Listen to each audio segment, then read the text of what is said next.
లక్ష్మి గారు, ఇదే నాట్యకళ ప్రజలకు ఉపయోగపడేలా ఏదైనా కొత్తగా ప్రయత్నించొచ్చుగా.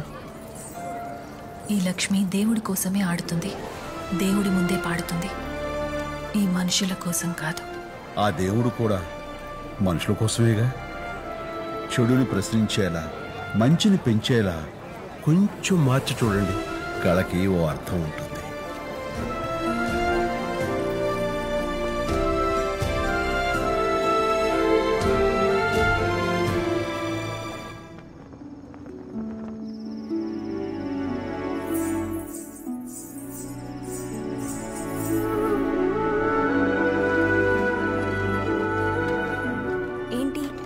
ఆయన చెప్పిన దాని గురించి ఆలోచిస్తున్నావా?